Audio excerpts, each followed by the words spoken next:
En un an, les Français consomment en moyenne 27 kilos de fromage. La France dénombre près de 258 variétés, dont 24 qui proviennent de la région Auvergne-Rhône-Alpes.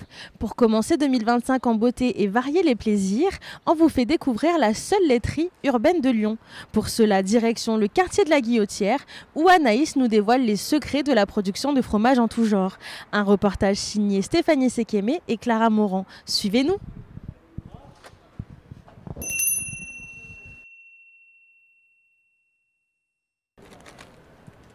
Très largement répandue au XXe siècle, la cinquantaine de laiteries urbaines disparaissent progressivement à Lyon.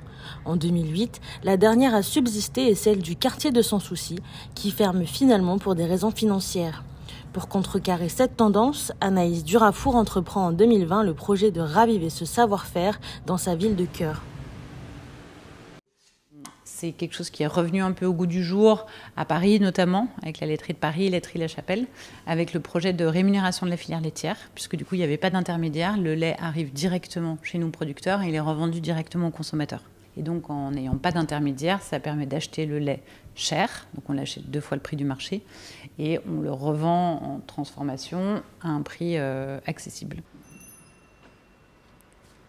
Bonjour, je suis Laurence Laval, donc agricultrice à Luzinay, en Isère. Donc on livre la laiterie de Lyon depuis qu'elle a ouvert, hein, c'est en septembre 2020 il me semble.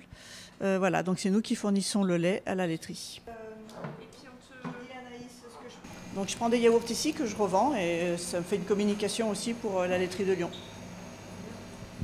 Saint-Marcellin, Saint-Félicien ou encore Bouton lyonnais, les spécialités fromagères sont loin de manquer à Lyon. Pour tenter de se démarquer et proposer une nouveauté dans ses étalages, la laiterie urbaine de Lyon a conçu son propre fromage, le Petit Pont. Là, on va rentrer dans l'atelier de fabrication pour suivre les étapes de fabrication du Petit Pont. Ça, c'est pour faire le petit pont. Et ça, c'est des moules à Saint-Félicien. Là, j'ai t'as vu le fromage blanc, la texture. Bon, ça, je le prends à la louche, je le mets là-dedans. Il va égoutter, donc il va perdre de l'eau. Et donc, la matière va se concentrer. L'étape suivante, au bout de 24 heures, ce sera de prendre la première étape du fromage frais, comme ça, de la retourner. Et ensuite, on va laisser saler 24 heures sur clé, comme ça. Et à partir de là, c'est les différents soins d'affinage qui vont commencer. Soit comme ça, en chambre froide, du coup on aura un fromage frais, soit on va les mettre en cave d'affinage pour qu'ils développent, typique du Saint-Marcellin, cette petite peau un peu dufteuse et qui va se mettre à crémer. Le fabriquer, c'est assez rapide, c'est 24 heures. Ensuite, en fonction des différents affinages, ça peut passer de 3 semaines à plus si on les veut en séchon. On l'a appelé le Petit Pont parce qu'on est sur la place du Pont. C'est un fromage qui est d'inspiration Saint-Marcellin. On a décidé de le faire parce que ce sont des fromages qui sont faciles à mouler, c'est assez rapide et rapidement ils peuvent être mis en vente. Aujourd'hui, nous sommes jeudi. Les petits ponts sont habituellement préparés le mardi. Donc, comme vous pouvez le voir derrière moi, ils sont en étape d'égouttage. On va alors suivre la production du fromage blanc qui, à la différence du petit pont, est brassé, alors que le petit pont est moulé.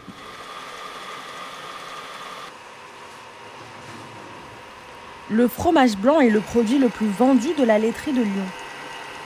2 fois par semaine, des dizaines de pots sont fabriqués avec des goûts différents. L'étape du brassage du fromage blanc est terminée, il a désormais été mis en pot et il est prêt à la vente.